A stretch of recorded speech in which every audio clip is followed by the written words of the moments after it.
He was dying. I sat close so I could hear his faint and garbled voice. I could tell each word took great effort to push out. Tender and sacred are the words that best describe our time together. At one point, I used a Kleenex to soak up heavy tears of regret and disappointment that streamed down his face. I wished I could absorb his feelings of regret and disappointment as easily and efficiently as the tissue absorbed his tears. All I could do was listen and tell him how much he means to me and others. We prayed, and in 48 hours, he died. When I'm with a person who's dying and their family, something extraordinary happens. I liken it to a shamanic journey. You may know that shamans in various cultures enter into a trance state. Sometimes the trance is induced by drugs or by ecstatic dancing or some other practices. It's said that in the trance, the shaman's spirit journeys to the other world, sometimes called the overworld or the underworld. When the trance wears off, it's thought that the shaman's spirit returns from the other world with some new gifts to share in this world. Gifts of insight, wisdom, or a message. I've come to see that in a much less dramatic way, I enter a kind of trance. From the moment I receive a call that someone is dying, from the time of my first visit through their death and the creation and completion of their memorial service, I've come to realize that I'm in an altered state of sorts. I'm still in this world, living and functioning with everyone else, but on some level, I'm also walking around in the other world. I'm walking with the dead. It's a profound experience that usually only comes into focus as I'm coming out of it. I've learned over time to give myself space after a memorial, to allow my spirit to return to the land of the living. And as I do, like the shamans, I often discover that I come back with some gifts. Each journey into the world of the dead and the dying brings me new insights. By the time that we're laying on our deathbed, there's not much more we can do to wipe away our regrets and disappointments. And so I realize that my work is here among the living, to try to share ways of living our days so that when we come to die, our tears are not weighed down with the lead of regret and disappointment.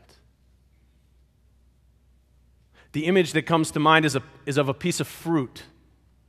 When a piece of fruit reaches ripeness, from that point forward, it starts to decompose. With fruit, once it passes its ripeness, there's no going backward. Some people's lives follow this pattern. They reach a point of being ripe, and then they start dying. The rest of their life is a descent. Their life stops expanding and becomes more and more circumscribed until they die, even if they still have 40 or 50 more years to live. But unlike a piece of fruit, we humans can continually be renewed and reborn until the end of our lives, if we know how.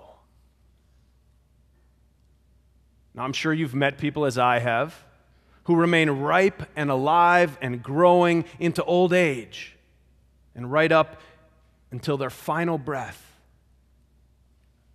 And it's not just people who've lived a charmed life or people who've been healthy or wealthy or lucky. It's also and often people who've had great suffering and loss, people who've experienced great failure and misfortune, who come to the end remaining fully alive in heart and spirit. That's because living a fulfilling life is not determined by what happens to us. It's completely about our ability to find renewal despite whatever comes.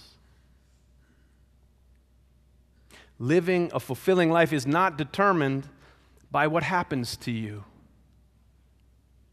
It's completely about your ability to find renewal despite whatever comes.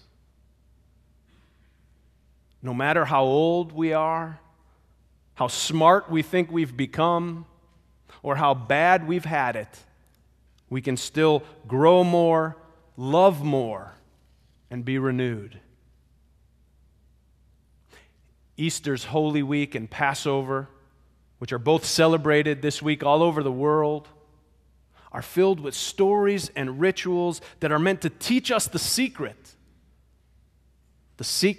to staying ripe until we die. Some people would say that these stories and rituals teach us how to have eternal life. If you understand that eternity is not a length of time, but is a quality of time that's always present, then you realize that when I speak of ripeness, I speak of the eternal.